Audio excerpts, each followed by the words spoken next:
Can you move this forward so we don't bump it?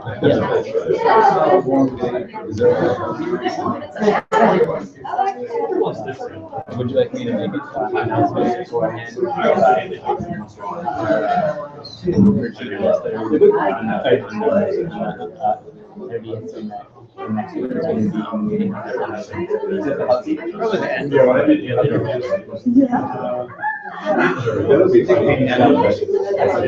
It's a recent development since November. Do announcements at the end. We can do it. Yeah. Yeah, the 24. Let's do it.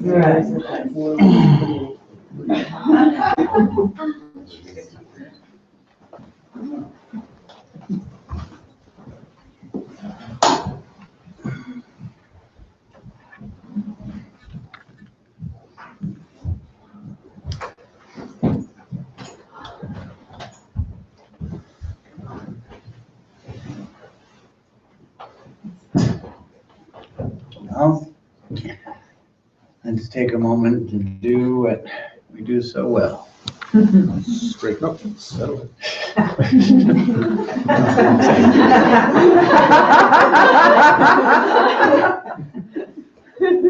I learned something in 2 years.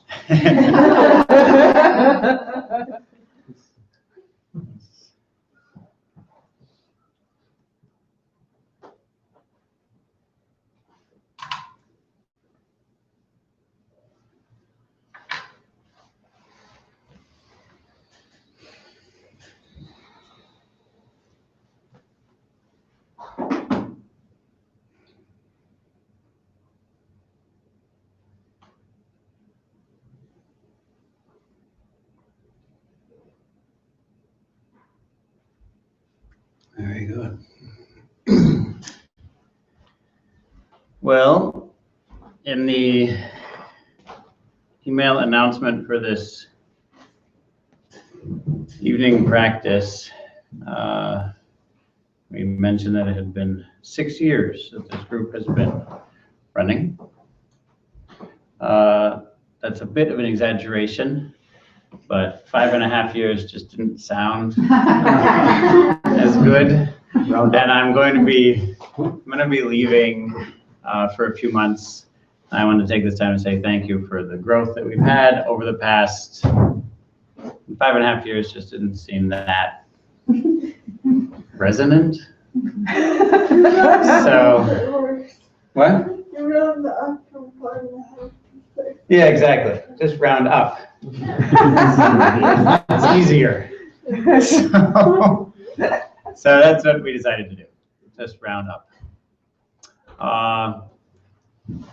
And it's been a wonderful journey. So I thought, just for the sake of community, posterity, shared memory, I'd go over a little bit of what's happened. Who was with us 5.5 years ago? I think only one person. Is that right? Only one of us was here. Wow.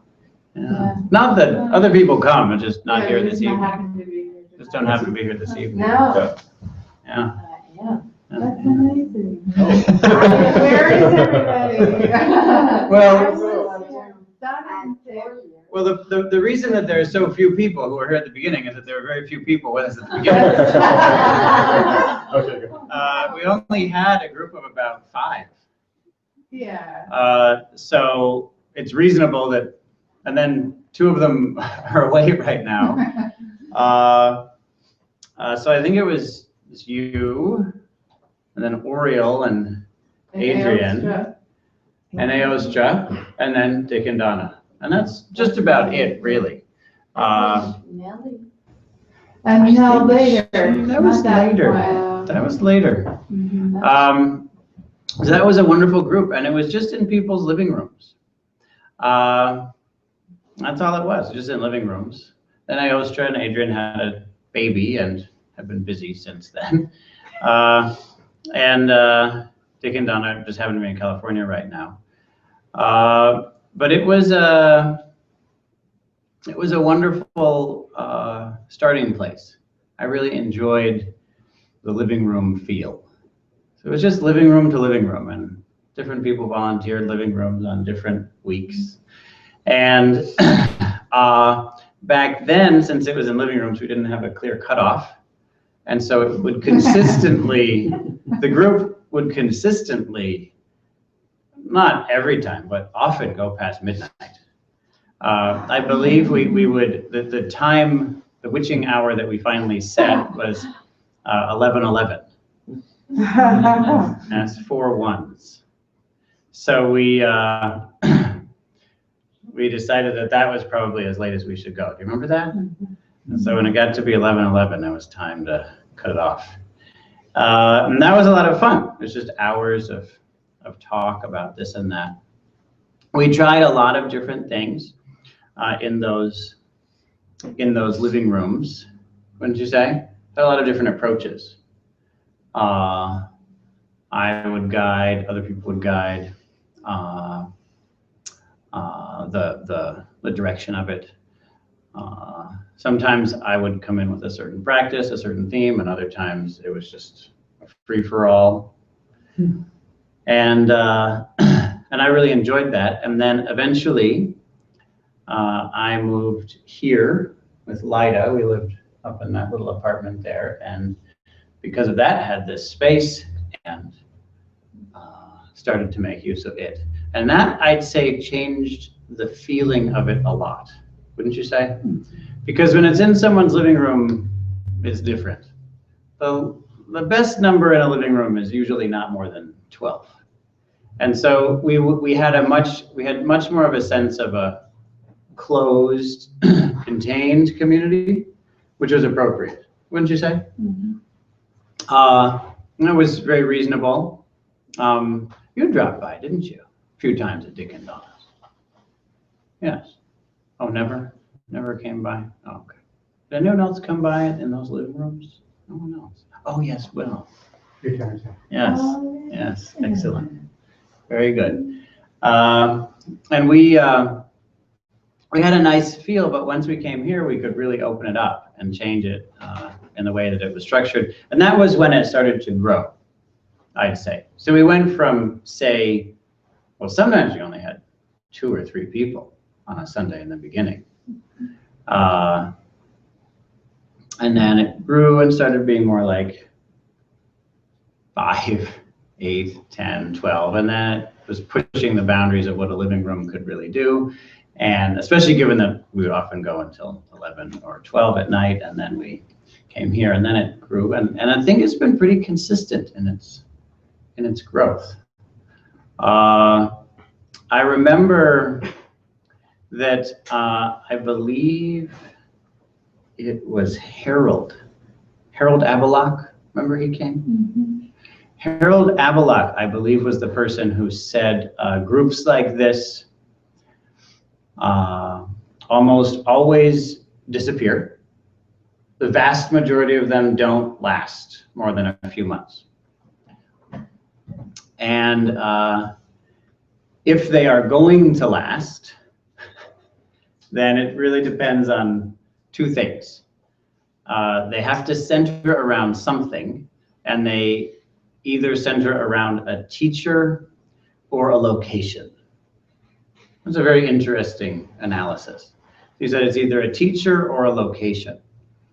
And I think that may be why in the beginning I became somewhat consistent. So I think it was useful to have a consistent leader of it. And then once we got a consistent teacher and a consistent location, then it really started to grow. And then just as he said it would. He said if you have both, then that'll really grow. I hope at some point we'll have a full monastic location someplace around here. I really look forward to that, because right now we're a little bit far away from Me too. From I look Burlington. forward to that. Yeah, that'll be wonderful. We just wait for the prices around here to drop. Yeah. That's I'm all. still young. So as soon as that's possible, then that'll be wonderful. And then we'll be back in a situation. Although here it wasn't, as you can tell, it isn't really our own space, and so it doesn't have the same feeling as being able to structure the space appropriately for events like this. And actually, as long as we're talking about that, we for quite a while had a morning sitting group, and the people who came had personal interviews, or personal guidance on practice. And that was also very satisfying. That was very nice. Very valuable. Yeah, it's wonderful. Yeah. Really, really wonderful.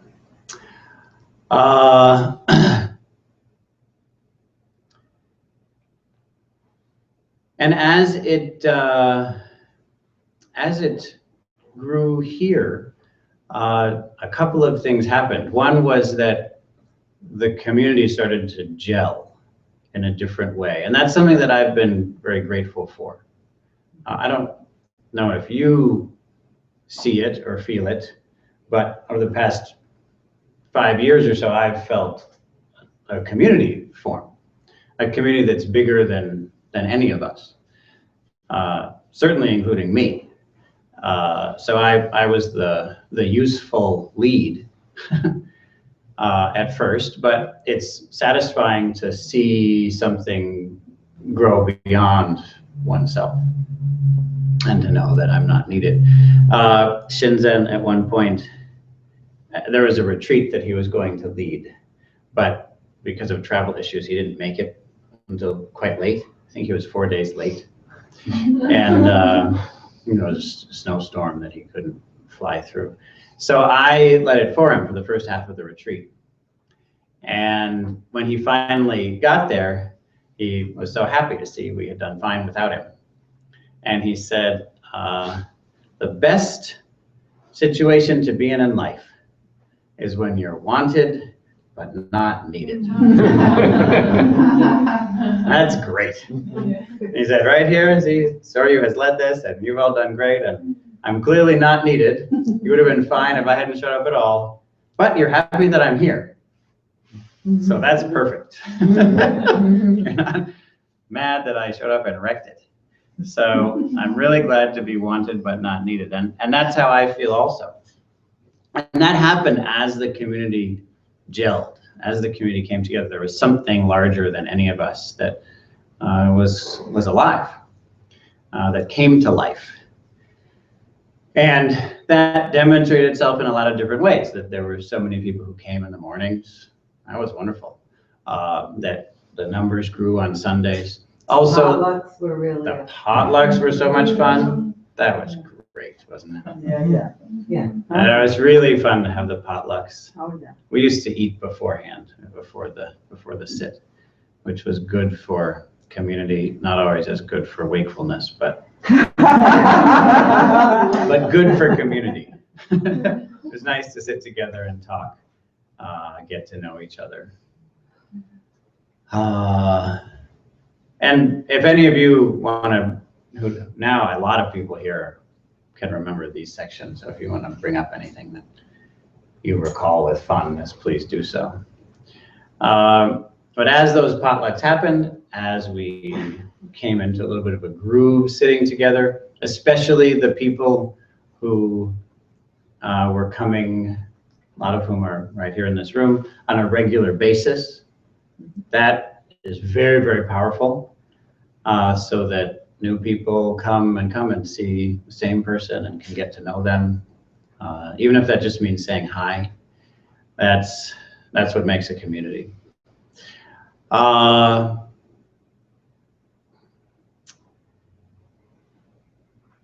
And then after a few years being here, the monastic program that we started outgrew this location.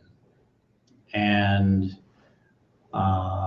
it was time to find a different place that was a little bit bigger and a little bit nicer, and a little bit cheaper. So we managed all of that, but it was unfortunately a little bit further. So a lot of the things that we had developed unfortunately fell off, and that was unfortunate. It allowed the intensive residential program to grow and to strengthen, but I think it was an unfortunate a hurdle, we'll call it. There's now a hurdle between the Burlington community and the residential community out in Johnson. It's just a hurdle. It's of distance. It's just a hurdle of 1 hour, a 1 hour long hurdle. And that's unfortunate, and yet, here we are. The numbers have actually continued to go up. I mean, here we are. This is as many people as we can really fit into this room. And there's every indication that will continue, and more people will come and join. And apparently this is working for a lot of people. And we tried different setups. We tried different ways of doing it. If you remember, sometimes I'd guide for 10 minutes and then talk with someone for 5 minutes, and then we'd change techniques and guide for another 10 minutes, and then talk to someone again, which was choppy but intimate. Now we have a different format where there's a talk, and then there's an hour of sitting, and then there's a discussion. And that experimentation, I think, has also been a source of richness, of texture, which all of us have had the chance to explore.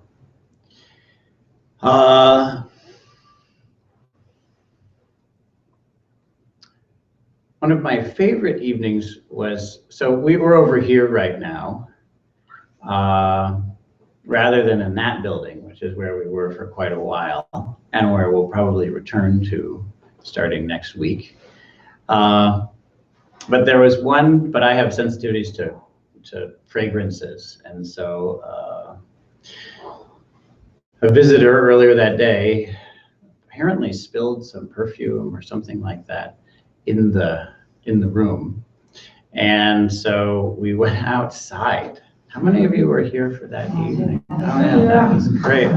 So we sat out on the lawn here. It was right around freezing, right? It was about 35 degrees, maybe just above freezing. Maybe by the end it was about freezing. And so we just sat for 2 hours out there in the brisk evening air. When was that? That was in November? Yeah. November? And we had a great time.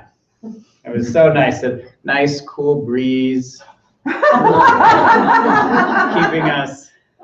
us alert. It was beautiful. And it was really a beautiful evening. Great moon rising. The moon rising. Yeah, the Well, and moon the was difference also in that you taught us a whole brand new technique that Get night. warm. Oh, that's right, the warming technique. Yeah. I forgot about the breathing technique to warm you up. That was fun. Yeah, that was great. That was great, and you could test it immediately to see if it worked. And some of you found it worked, right? Yes. Yeah. Really fun. That was one of my favorite evenings. I really enjoyed that. The only one not recorded. That's right, and it wasn't recorded, which is appropriate, I think. Yeah. I think that's very reasonable, especially given the technique that I taught. That's a technique I'd prefer were not recorded, actually. Right. Generally, techniques like that aren't recorded. You have to receive them. So that was fun. And another thing that I've really enjoyed, have any of you heard of Sea Realm? You remember Sea Realm? So so a few of the people from Sea Realm, which is a podcast, came and recorded one day, which you may remember, and I then spoke to to them about that, and they put up a podcast about this community, which you can look up and listen to if you'd like. But one of the things that we talked about was something that I have become very proud of in this community.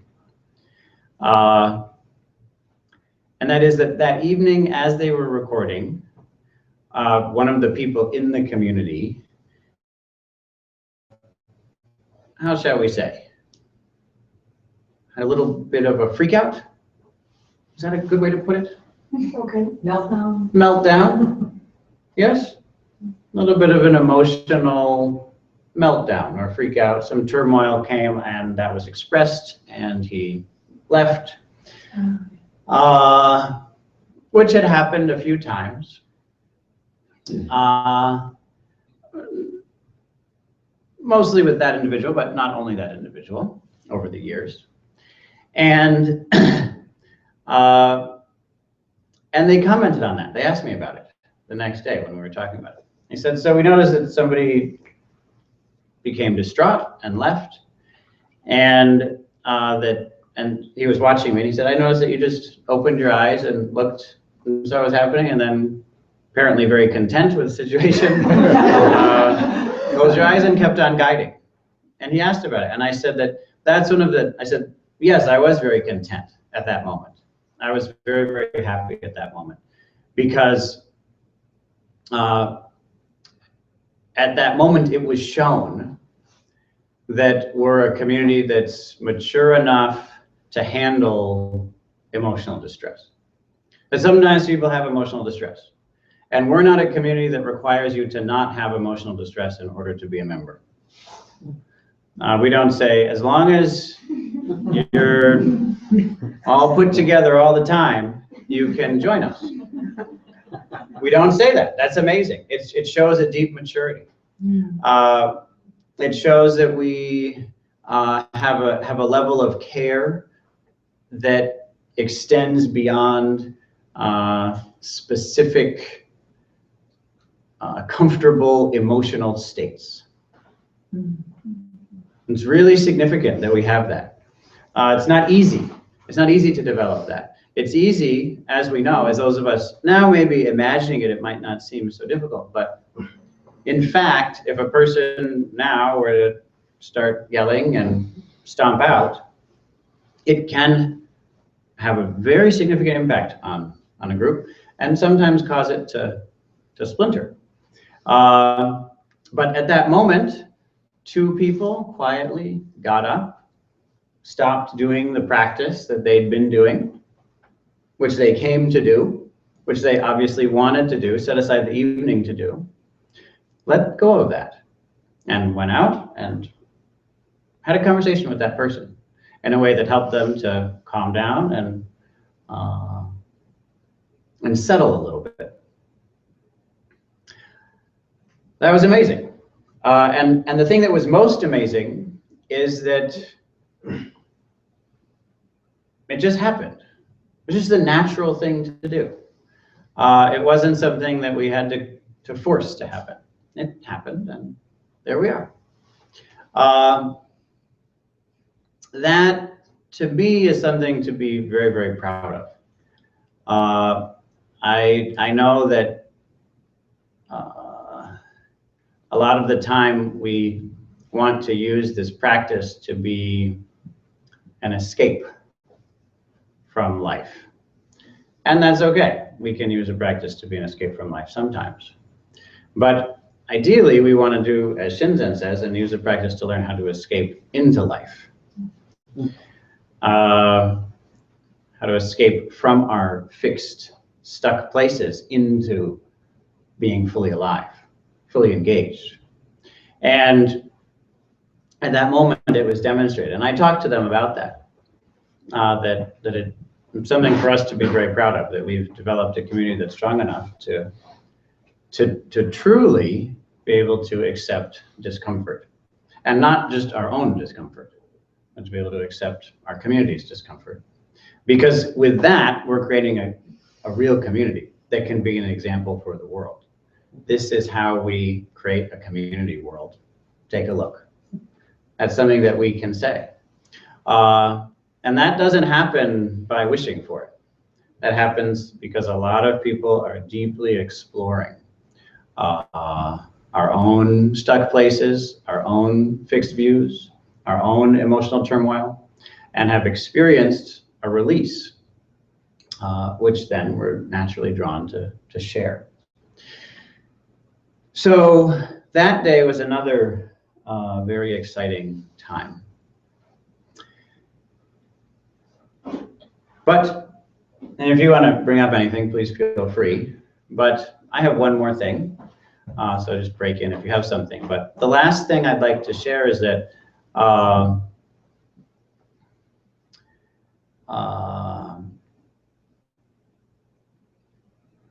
Harold talked about the importance of having a teacher and a place.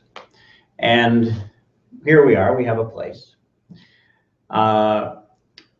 But it was very satisfying for me. It was very powerful for me when it became clear that I could leave. I could go away for a few months at a time. And there were other people in the community who had the skills, the experience, the teaching ability to run it, to keep it going, to lead it. That the community was strong enough that that I could be not needed. And I hopefully am wanted, but also hopefully I'm not needed. And so that started happening more and more. And it's been wonderful to see other people gain in skills, which can take a long time, of course. I did many years of training before I started teaching here. And of course, it can take a while, but it doesn't take forever. And to see other people teach in other ways, the way Kyoshin, Denise teaches, it's very different from the way I teach. And that's wonderful to see. It's good, I think, to see the way different people do this. Other people, Taishin, Danny, does it. Members of this community who are sitting right here have led this group at times. And as we see different people teach in different ways, we have the chance to begin to tell the difference between mindfulness, between a demonstration of mindfulness and personality. So part of what I demonstrate is mindfulness. Is a path, a psycho-spiritual path, as Shinzen says. And part of what I demonstrate is my personality. Here I am. I'm going to answer, and part of the answer is something beyond my personality, something that's not dependent on my personality, and part of it is my personality, my perspectives, my history.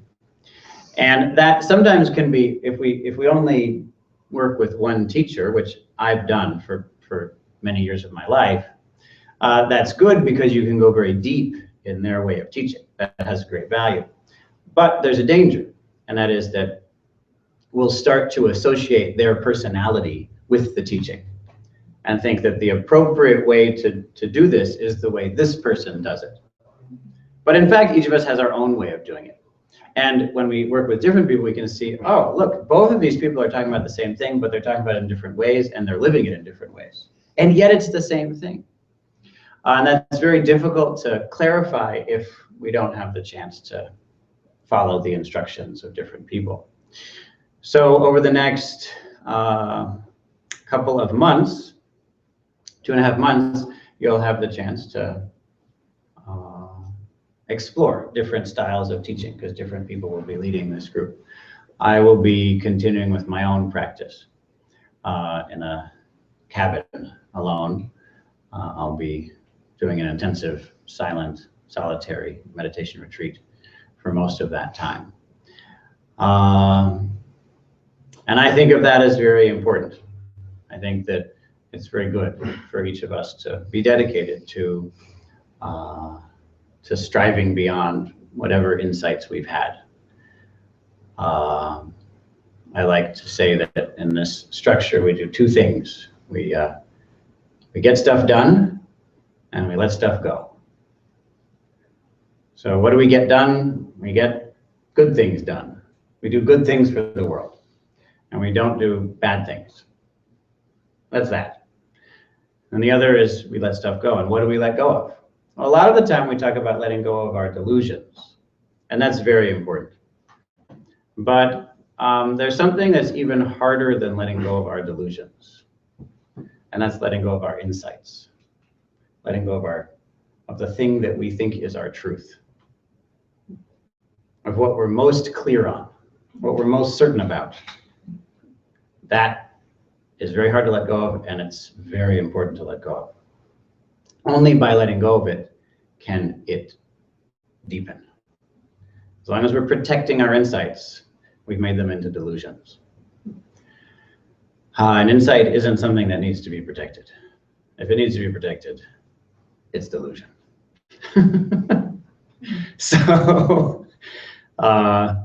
So this is my chance to let go of my delusions and also my insights, and strive, as we all do, for full awakening, for full clarity. So I'm very grateful that I have the chance to do that. And part of the reason I have that chance is because of my own efforts. And part of the reason is because of other people's efforts. And that's what we call community. So thank you for being a part of this, making all this possible. And I think it's okay, unless it's so urgent that it's necessary. Say, what if we like you better? Oh, yeah, Then that's you are what- gone for 2 months. And that's a good growth opportunity for you.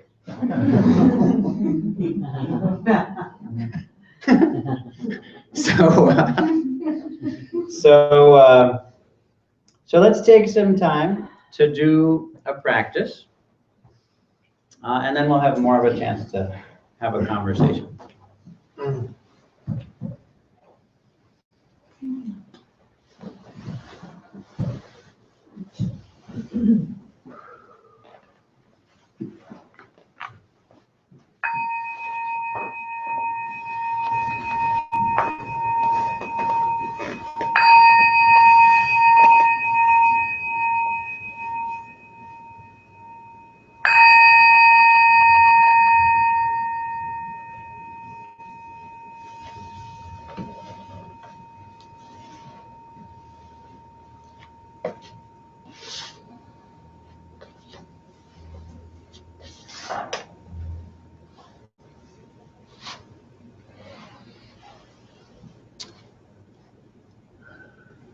Once again, attend to your posture. Confirm that the posture that you have constructed for this meditation session is one that supports both attentiveness and tranquility.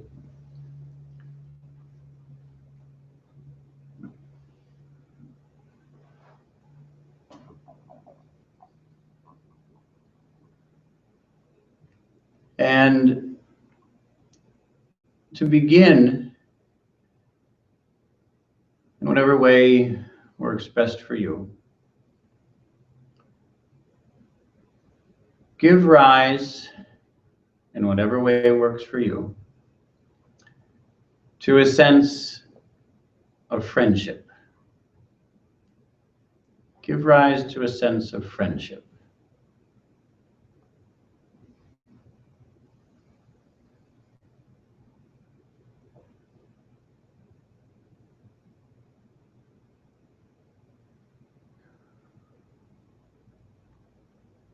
You may find that it's useful to visualize people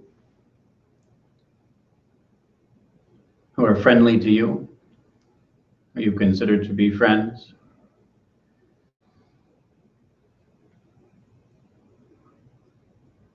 To say something in your mind, a sentence that may trigger feelings of friendship. As I care about you, I love you, may you be happy. You may find that it's useful to bring up a sense of friendship for yourself. May I be happy.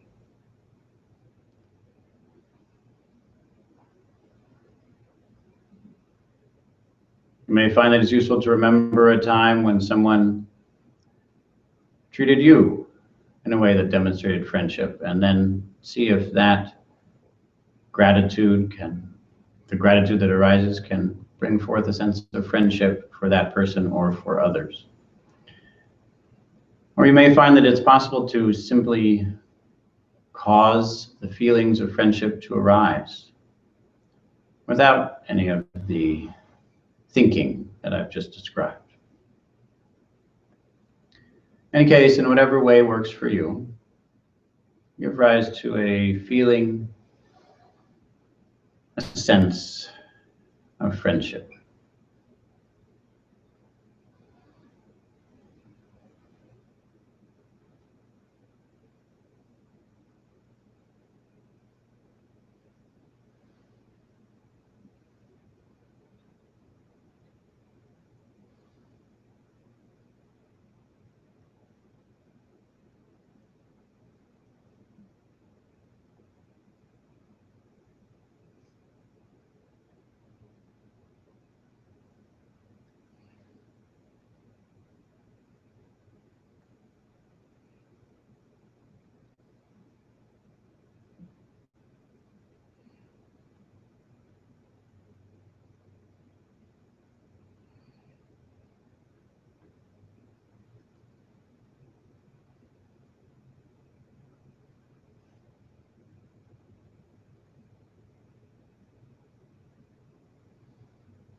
Make this sense, this feeling of friendship into your focus space, just as you would with your breathing.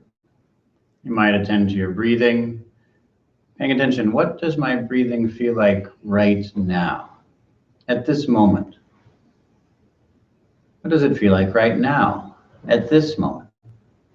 In the same way, what does friendship feel like right now? The difference is that with this exercise, we're intentionally giving rise to friendship. We're intentionally creating it and cultivating it, and then paying attention to it. We're doing both a technique of creation, or you could say cultivation, and a technique of observation. Give rise to a sense of friendship in whatever way works for you, and then investigate it. What does it feel like right now? What does friendship feel like right now?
See if you can shift your posture, perhaps of your head, your shoulders, your hands, in order to make it easier to experience friendship.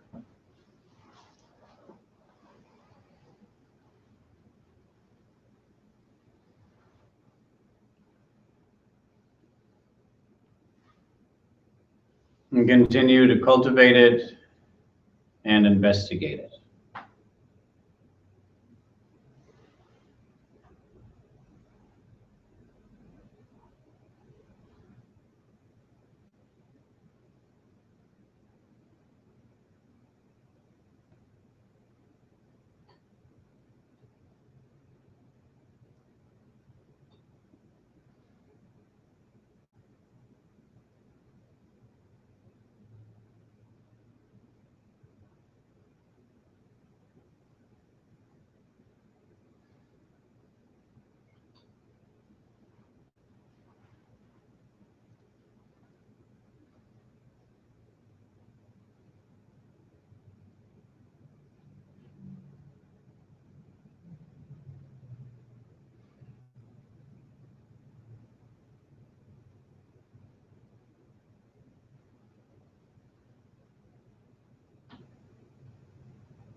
Cultivate friendship in whatever way works for you.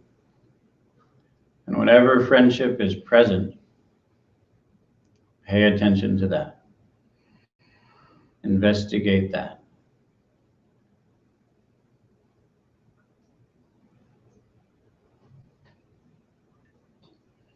It's okay if you don't understand what friendship is.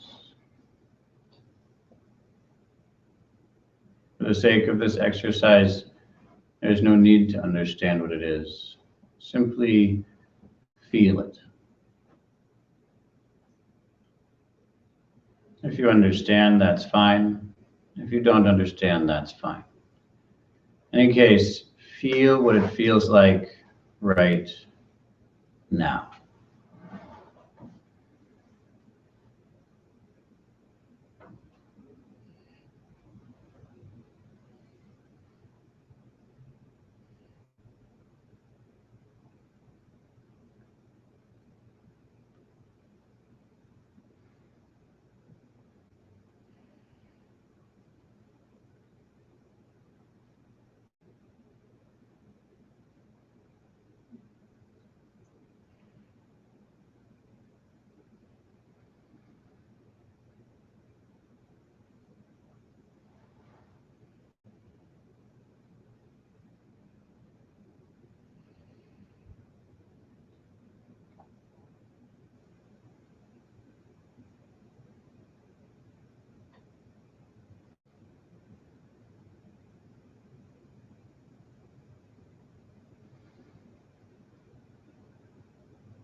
Very good. Now let's explore. Let's explore different aspects of friendship. To begin, give rise to a sense of compassion. Compassion in this case means a concern for the suffering, the problems, the difficulties of ourselves and others. In particular, might be useful to begin with others.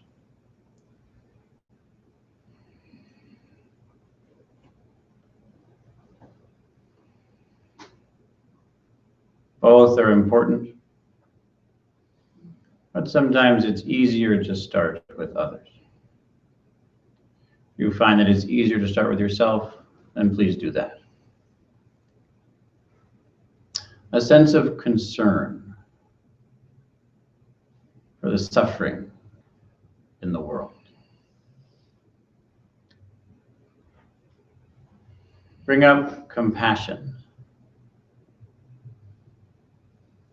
Whatever way works for you. And maybe by using auditory thinking, talking yourself through this, saying compassion, compassion in your mind. And maybe by bringing up images of yourself or others suffering, noticing that there's a desire to relieve that suffering, to make the world into a place without that suffering.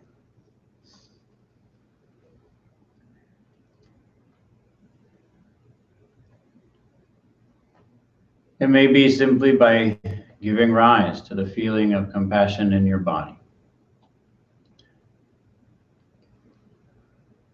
But as you do this, please be careful to cultivate a sense of love, a sense of desire to relieve suffering, not simply getting caught up in suffering.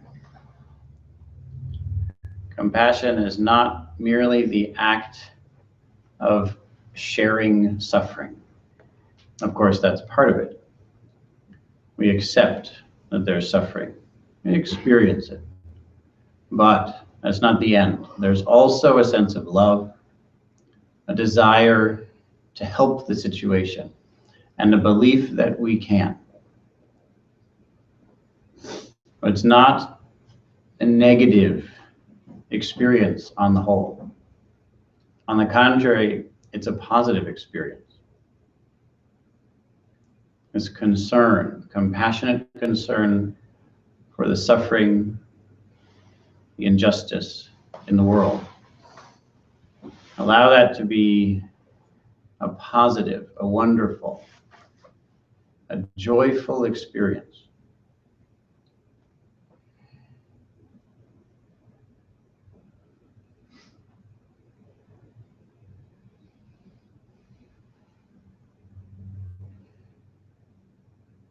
Focus on that love within the compassion.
As you cultivate compassion and attend to the experience of love,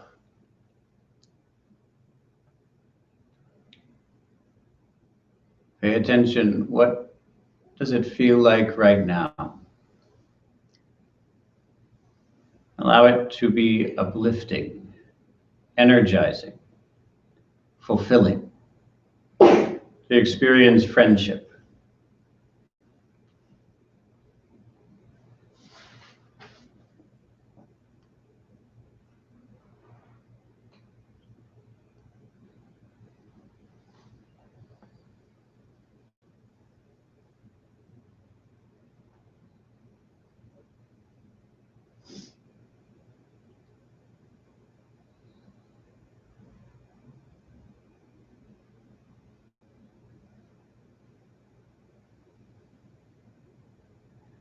Pay close attention.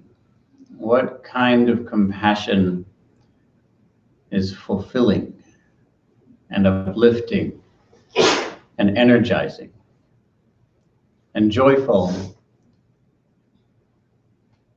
even while being a compassionate concern for the suffering in the world?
good.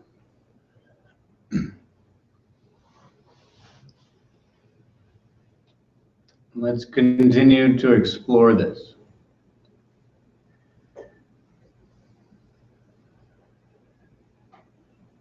Shifting just a bit in the focus. Give rise now to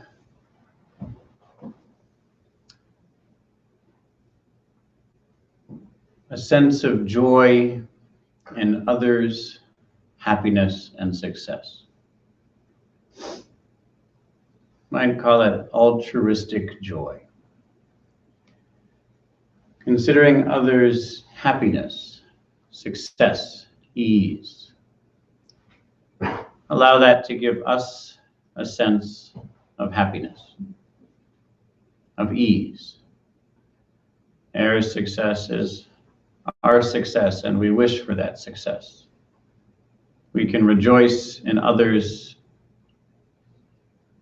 happiness and fulfillment.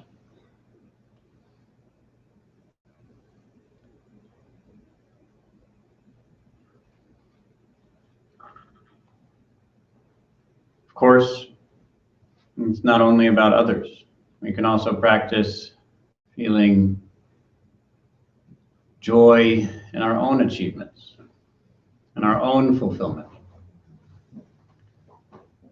Consider happiness and success that is present in the world and rejoice in that. This is another aspect of friendship.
Practice feeling happy about happiness.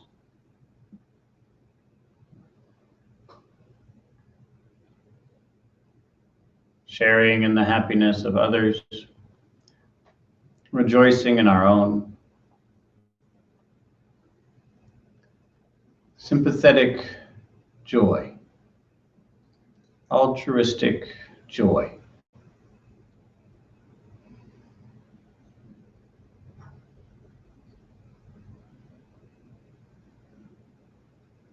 Practice this kind of fulfillment. Investigate it. Intentionally give rise to it by talking yourself through it in your mind, by visualizing, by simply feeling it, and then explore it. What does this feel like? What does this aspect of friendship feel like?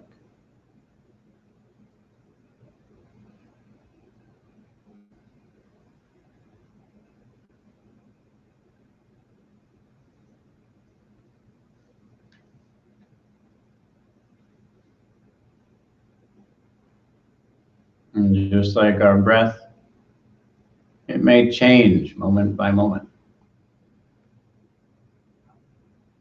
So we explore it moment by moment.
Very good.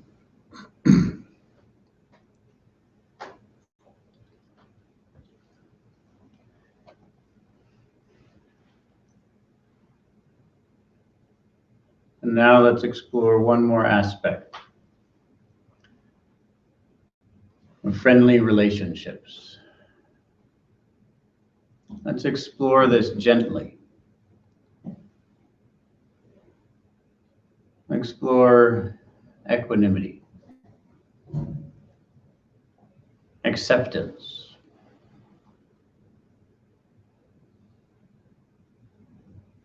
deep acceptance.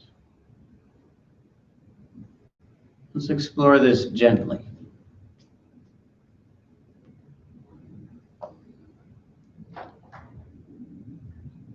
In a soft and open way. Acceptance of ourselves and others.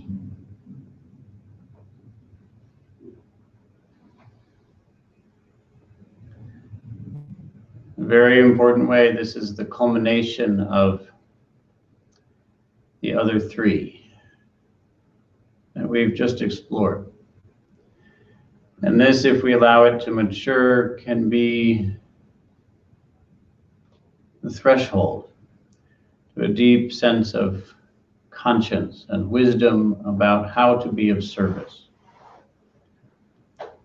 We pass through this threshold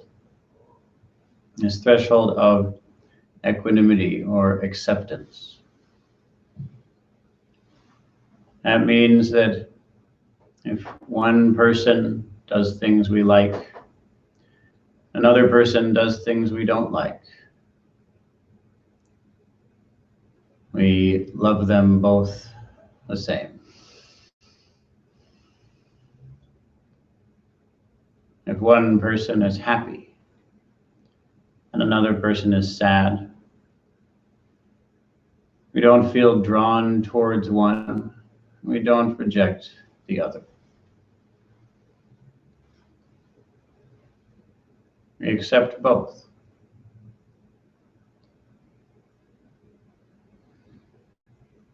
If one person is clear, another person is confused. We have equanimity with both, accepting both.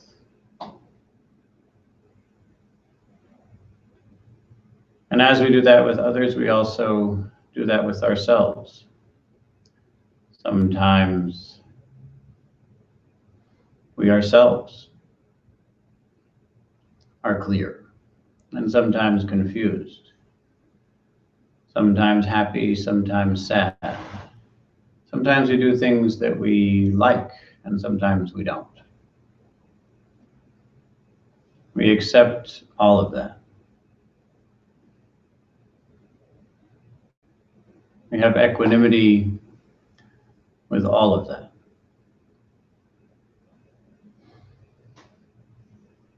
In this way, complete acceptance and complete letting go are one subtle, mysterious love.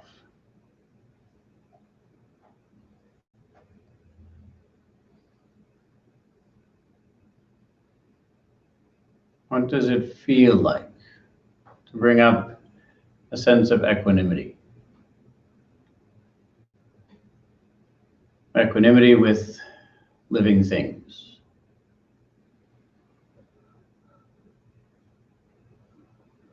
What does it feel like? Investigate that. What does it feel like right now? And what does it feel like right now? And now?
and review these 4 flavors of friendship that we've explored today and direct them towards yourself.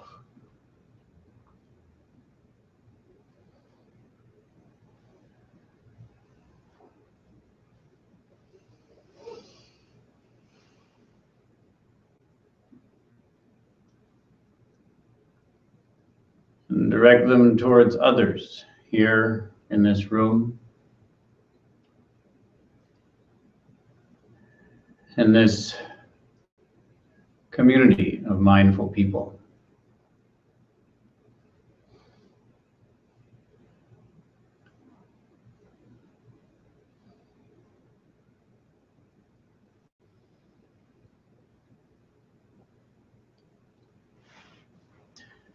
And direct them out, direct these 4 flavors of friendship out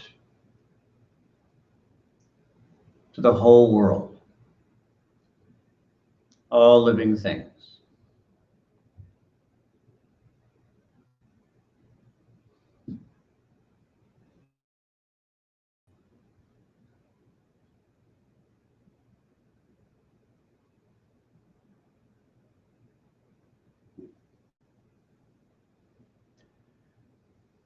Cultivate this state of mind, taking care of it just like a mother would care for her child. Knowing that this state of mind, is the foundation for a peaceful future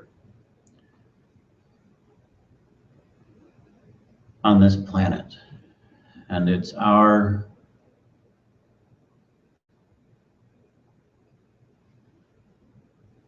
opportunity, it's our ability, and it's our responsibility to cultivate it so that it can be the foundation of our future, be that which can save us from a greedy or hateful or delusional state of mind. Cultivate this mind and share it.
Thank you, friends, for participating in that together.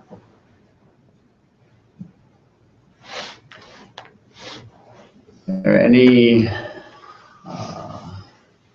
questions or comments, points of discussion, especially from people, not exclusively, but especially from people who haven't been here very much, newcomers? It's always helpful to gain the perspective of a beginner's mind.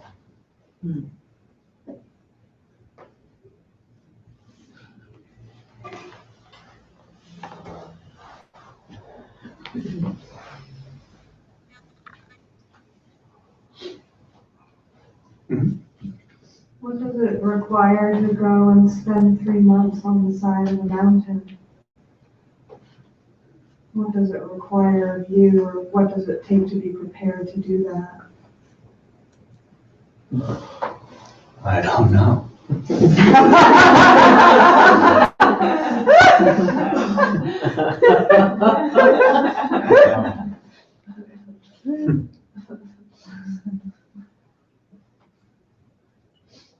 I don't know. Can you give me background to the question, or is that a sufficient answer? That was a wonderful answer.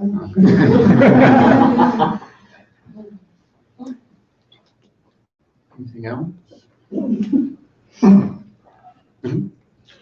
Back to your beginning in the discussion, when you were talking about going through the 2.5 months.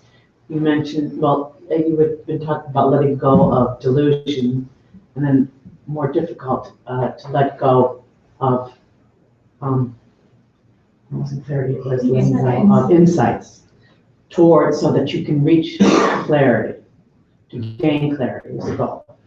So would you gain, when you get to the point where you think you've gained clarity, does that become an insight that you have to let go of too? Yeah. So it's never ending. I don't know that it never ends. I don't know about that. They say it ends.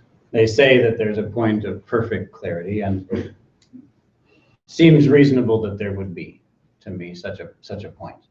It was reasonable that a human being could realize perfect clarity. Seems logical. Because perfect clarity is simply a total lack of delusion. And there should be zero. I don't know that there would be infinite something, but it seems reasonable there could be zero something. There could be none of something. Why not? So it seems reasonable there could be zero delusion, zero selfishness. Seems reasonable. It could be very difficult to achieve, but I don't see why it would be impossible to achieve. In any case, each insight we have should be fully appreciated for what it is.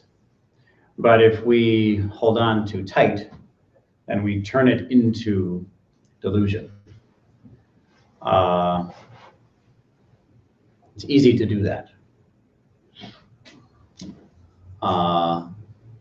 So in that way, as we practice, it's important for us to let go of our insights in order to achieve the next insight.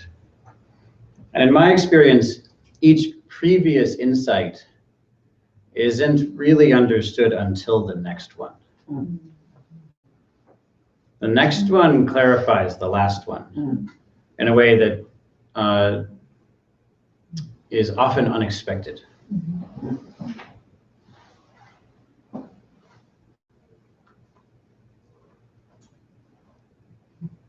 So I don't know about the question of whether it ends. I couldn't tell you that. I can tell you that a lot of people who I respect say that there is full awakening. But I haven't experienced that, so I can't speak to that directly.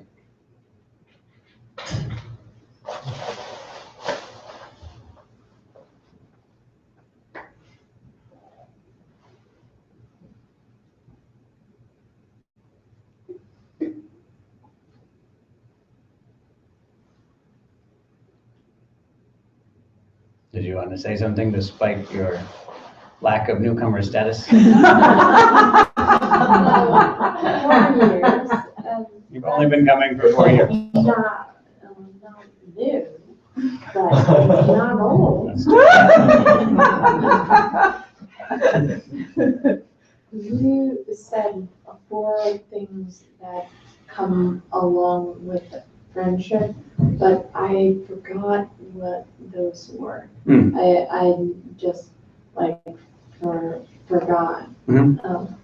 So it wouldn't be nice if you reminded us again, and then I'll forget. Thank you. Good. You will forget. Yeah. And that's okay. Okay. You can enjoy remembering for the 30 seconds or so that you're likely to remember this. And then you'll forget, and that's fine. And the reason it's fine is that ideally, spiritual teachings should be descriptions, should be accurate descriptions. So this shouldn't be something that you have to remember. Ideally, this is nothing more than a description of the friendship that you already experience. And then it's, because it's described, is a way of cultivating it formally. But in an ideal case, you wouldn't need the description. You could go with friendship directly as it is in your own heart. But I think as time has gone on, as human civilization has become more complex, it's become useful for us to, well, spirituality has needed to become more complex.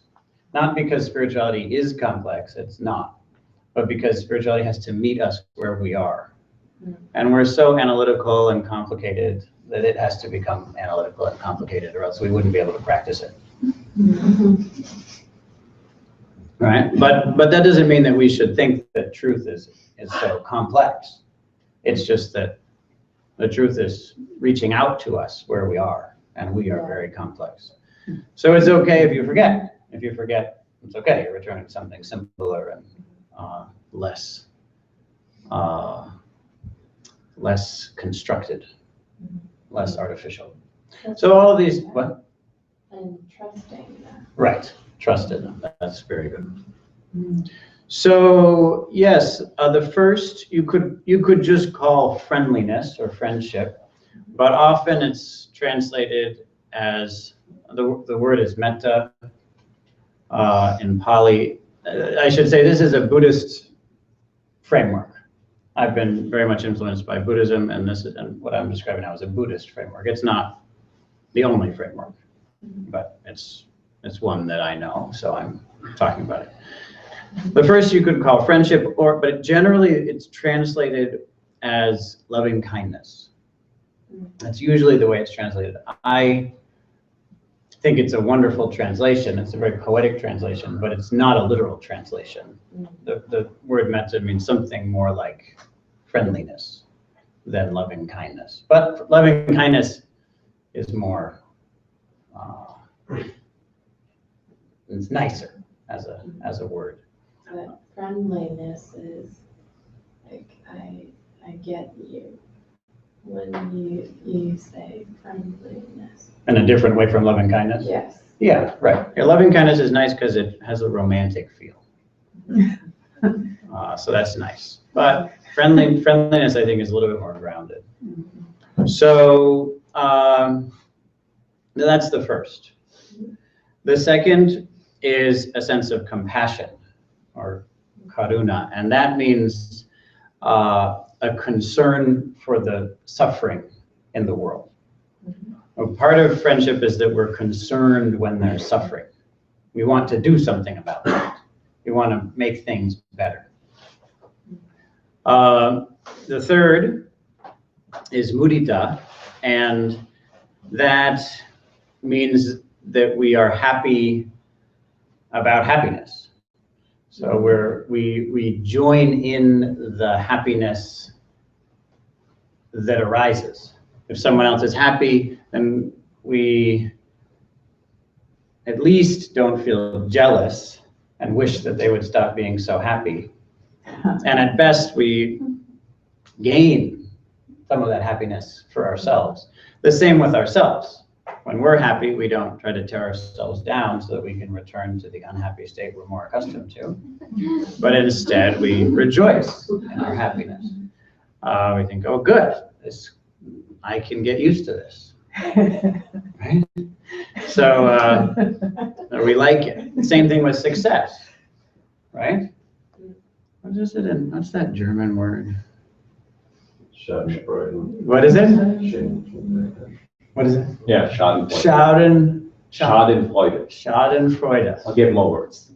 No, that's a good one. I know you have more words than that. Although, That's like,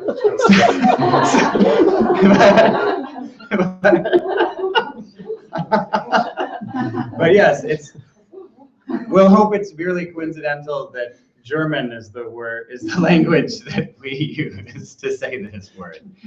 The German is the one that has so eloquently phrased this in a single word. So yes, Schadenfreude. Did I say it close? Pretty close. Which means gaining joy in the pain of others, right? Others are uncomfortable, and so that's good. Whew. What do they say? They say, sometimes they say, it's not enough for me to succeed. My friends also need to fail. Sometimes that's how they talk about this feeling, and it exists. Let's face it. Let's just face that this is part of the human experience. And we'd like to purify that from our hearts. We'd like it if that didn't arise. And on the contrary, what would the opposite of that be? Is there a word for that? Schadenfreude.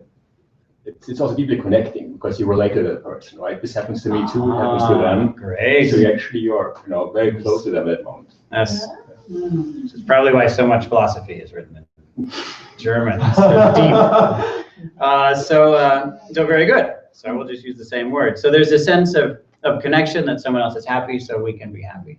Someone else has succeeded, and that's fantastic for all of us. How wonderful. So there's a word in Pali for that also, which is mudita.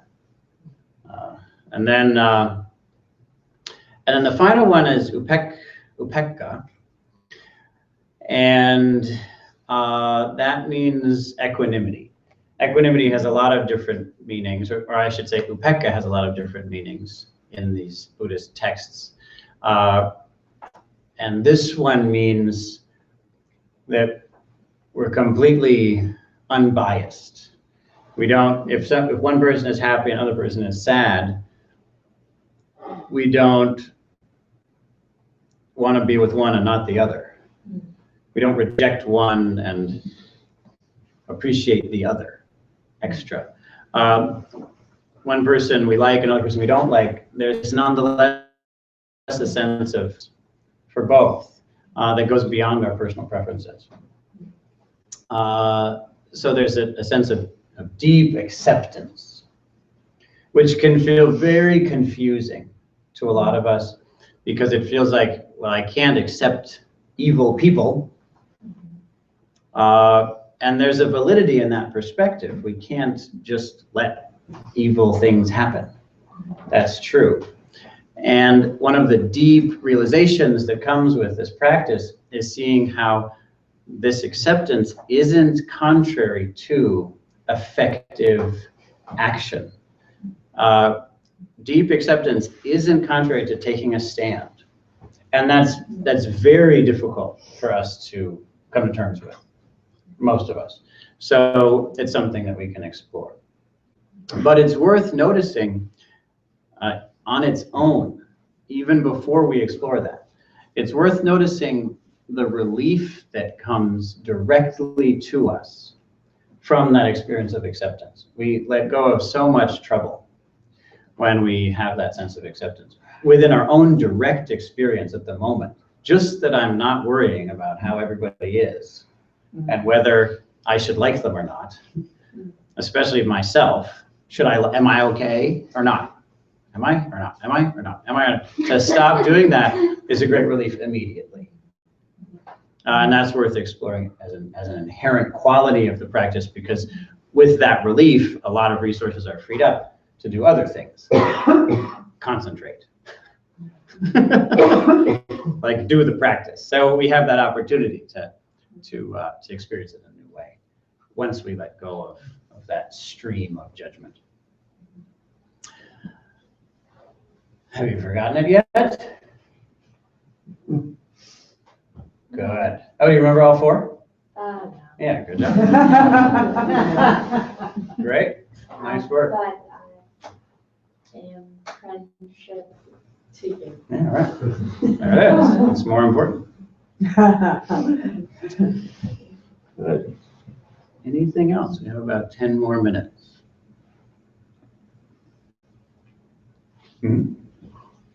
No, if you're a newcomer. Still have 10 minutes.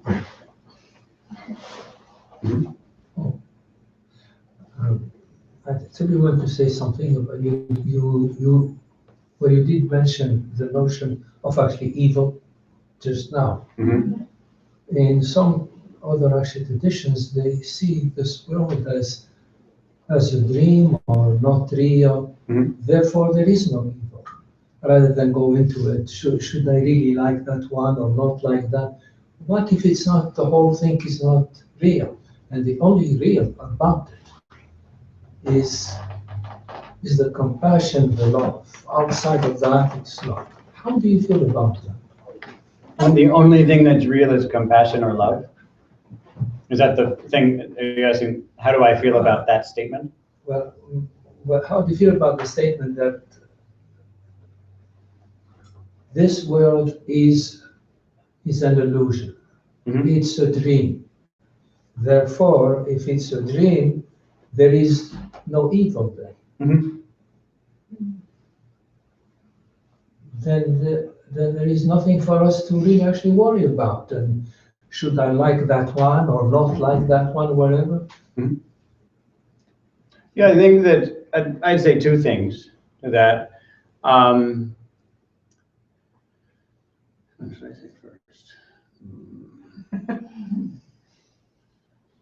The first one that I'll say is that's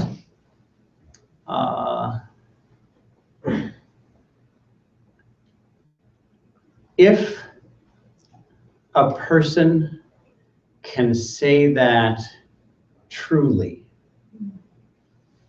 then that's one thing. If we're merely trying to see things that way, that's another thing. If we really see things that way, that's one thing. If we don't, but we pretend we do, then that's a great opportunity for evil to arise.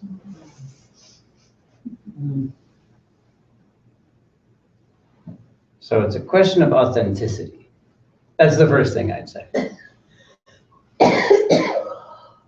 It's a deep perspective. There's a depth in it.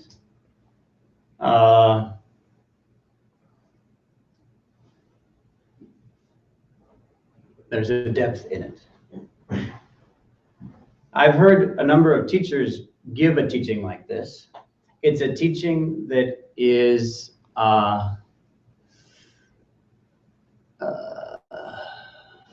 intoxicating.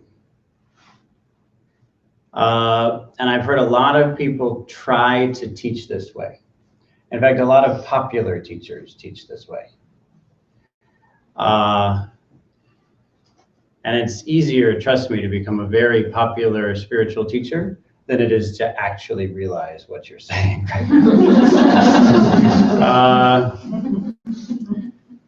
So I hear people teach this way. And some of them say, this is a dream. But in my view, the ones who are more skillful don't say, this world is a dream. They may say, this world is like a dream. There's a significant difference between those two statements. And the difference, I can, in a quick overview, talk about the difference between the two. It's just a quick overview because there's a lot here. But the difference between this world is a dream compared to this world is like a dream, you can explore it in a certain way. And that way is that if you say, this world is a dream, yes? Well, what is this world? This world is perceptions, right? World is perceptions, and those perceptions are dreams, you could say. Okay, fine. Well, then the perception, this world is a dream, is a dream. It also isn't substantial. So we have to lose that also. So if you lose that, then where are you? If you lose the perspective that this world is a dream, where does that leave you? Again, this is something that we have to explore directly. if we're gonna take the step of working with teachings as powerful as this, then we have to do it in a responsible way, in an authentic way. And so it's something that we explore. If the world is a dream, then the view, the world is a dream, is part of that dream. What would happen if I didn't believe in that view? Where would that leave me? And therefore, I believe more skillful teachers tend to say this world is like a dream. It's a metaphor. There are aspects of the world that are like a dream. It's like a dream. And you explore that very, very carefully. Something that you explore here. Oh, it's like a dream. This is all like a dream. Interesting, interesting, interesting. And as we explore that, one of the ways that we know that we're in a position to explore it, to start to notice in what ways is this world like a dream. The method that has been used consistently through the centuries to confirm that we're in a position to explore this carefully,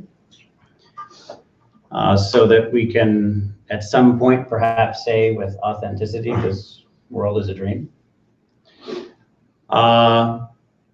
is to what extent does the experience of this world as a dream correspond with, integrate with, and even unify with the experience of compassion. If the experience, this world is a dream or this world is like a dream, is different from compassion, if as we experience that more, we don't experience more compassion, then that's a very useful indicator that we're not on the right path. If as we realize this is like a dream, this is really like a dream, wow. And as that's happening, there's more and more compassion, more and more love, then that's indication that we're on the right path. That's a simple test that has been used through the centuries. And it brings us back to the exercise of this evening. Now, I would say that this is a very deep practice. And it's important to confirm to ourselves that, have you heard the term spiritual bypassing?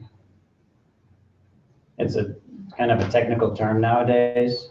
So it means that you use the practice to avoid real issues. You pretend that you're using the practice to deal with real issues, but really you're using the practice to avoid real issues. And there are a lot of different kinds of spiritual bypassing. So if we use this sense the world is a dream to in fact be subtly promulgating the view of nihilism,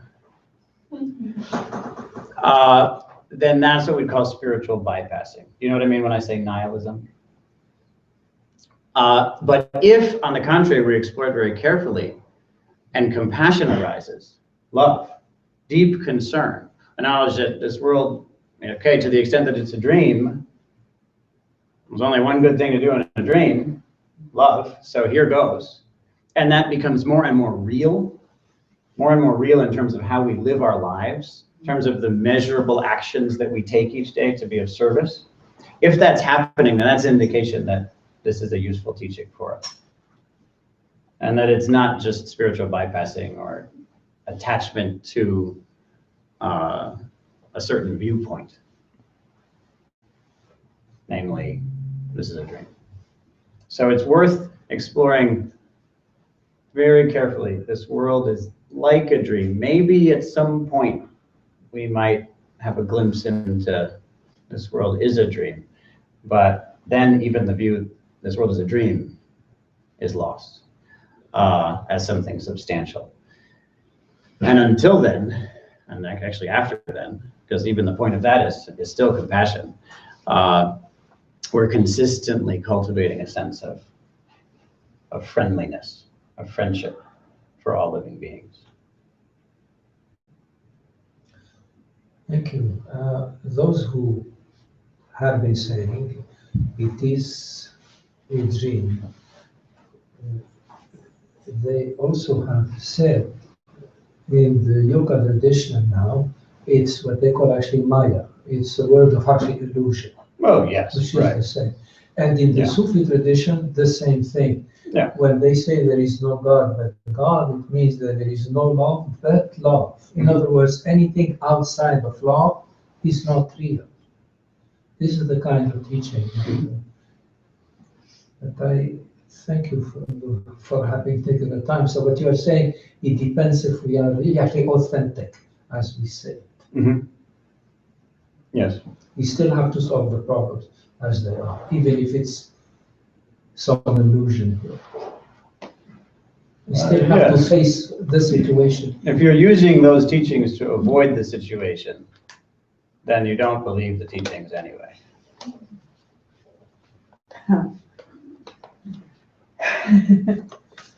And certainly make us really think a lot.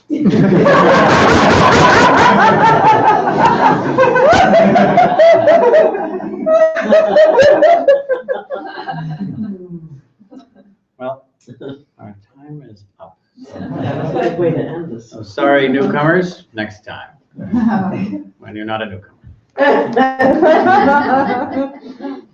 Is there a way for us to actually get in touch with you? Or? No.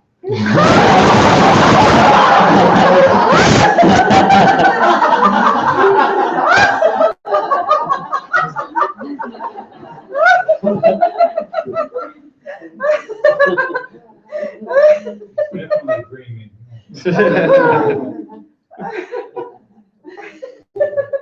Sorry, Yes, I know we're done, yeah. but I still feel the need to say something. Mhm. And that is that, you know, being around for several years and part of this community, I remember a time for myself where, in the beginning, where I was new to this and everything, where if you weren't here, it did, you know, it made a difference on whether I came or not.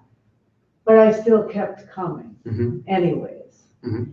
And in the beginning, that's what then made me become part of the community. Mm. And as part of the community, I think it's an important piece to give the residents and the people who are doing an exploration at a level beyond what I'm doing in my everyday life. Not saying, you know, that they've chosen this path, Mhm. that I think as part of this community to bear witness to and to allow them Mhm. to teach us Mhm. is just an important part of being in this community. Yes. And I just feel the need to Thank say you. that, you know, because the more we come back and be together and grow, you know, I'm growing, Mhm. the residents are growing, Mhm. we grow from their teaching, your teaching, you know, it just becomes an organic. And the power of meditating in a group Mhm. is beyond what, you know, I can do by myself. Mhm. And thanks for saying that. Yeah, I think one of the biggest predictors of whether a person becomes a good teacher is whether they can get through the first period when they're not a good teacher without getting kicked out. And so there's only one way, I think, if you want good meditation teachers, then you have to cultivate meditation teachers. You have to give people a chance, and knowing that it's not always going to be perfect. And that's great. That's okay. You use it as an opportunity to be supportive and also to see through that to something that is authentic underneath whatever phrasing may not have worked. That's our opportunity. So thank you for doing that. It's very, very good for us. Thanks for bringing that up. Thank you. Good. Any other final comments before we move into the service section? Yeah? I just wanted to sort of piggyback onto what she just said, because as a somewhat newcomer myself, I've witnessed maybe 4 of the residents' talks, and they've been amazing for me. Mhm. They've been really, really profoundly That's right. useful. I dare I say, as powerful as coming to see you. I mean, Exactly. so in a different. Exactly. It's been great. It's been Exactly. really appreciated. Exactly. Each of us does our own thing the best.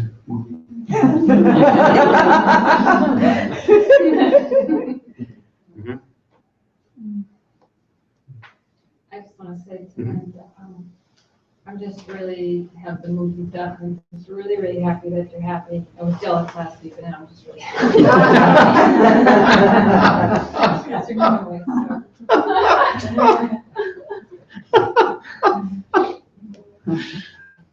Good. All right, so are there a few things that we can do this week or in the coming few weeks to be of service to the world? Yes? I just wanted to mention that I've really been enjoying phone banking to Wisconsin, and for my preferred candidate.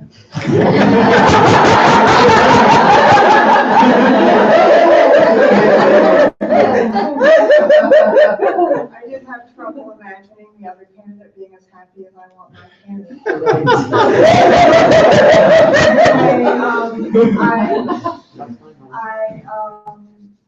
We also have Pennsylvania and New York coming up. And for some reason, it's like not quite as easy for me to call people in New York. So, but I'm really looking forward to calling people in Pennsylvania. I haven't offended anyone, but Well, I'm from Wisconsin, so. I just really want to encourage people because it's so much fun. So if you really want to have a good time, call Wisconsin. If you're feeling strong, Call New York. call New York. If you have ties to the city of brotherly and sisterly love, then call Pennsylvania. Or, I can't predict what that's going to be like. Huh? Also, you can go to New York coming weekend and the next couple weekends. I know the office on Church Street is organizing carpools for people to go to New York and go door to door, and it's like also incredibly helpful for that particular purpose.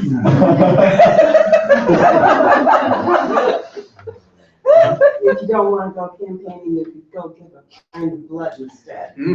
Great. Excellent. Excellent. Yeah. On April 9th in Duxbury, there's the 10th annual Leap Energy Fair. That's at the a middle school in Duxbury, and will include 75 exhibits and discussions on topics such as sustainable transportation and going solar. And if you're interested, visit waterburyleap.org. And then also, activist training, a carbon pollution tax, register now. Help advocate for the carbon pollution tax. Come to this statewide activist training, which is on April 16th at the Bar Civic Center, at the Barry Civic Center. It includes a breakfast and lunch. And for more information, sign up at energyindependentvt.org. I very much believe in the carbon tax. This past week, I spoke at the State House in favor of it, and thank you to those of you who came. It was, I think, a successful conversation, and it's important to keep it going. Anything else? There are other ones, but is that sufficient? They're not as clear. Okay. So. Good. Very good. Thank you all for coming. Oh, there are general announcements. Oh, great. Go ahead. So for the general announcements,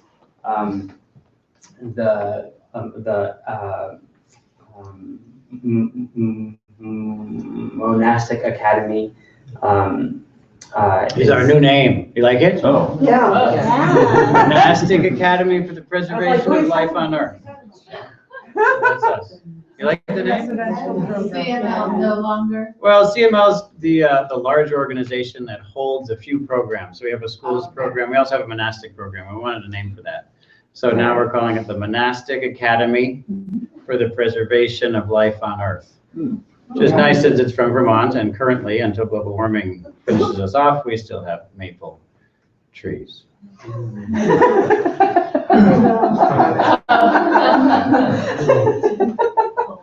That's why it stands for MAPLE, Monastic Academy for the Preservation of Life on Earth. I like the full name, yeah. So we're looking for residents who deeply want to integrate awakening and responsibility. So if you or you know of other people who would be interested, please come and talk to the residents. If you're a resident, would you please raise your hand? And these are the people currently in the program.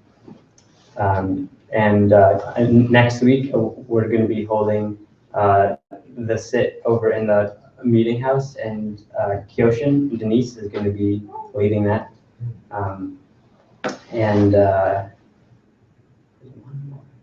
We have a retreat on the 30th. One day retreat with Shinzen from noon to 6 at our home in Johnson, so we hope you can make that. There's a link on our website under events. So you're through mud season, your place is accessible. We'll be by then. We hope. I don't know what the weather will be like 30 days from now. Pretty good. And have a wonderful journey.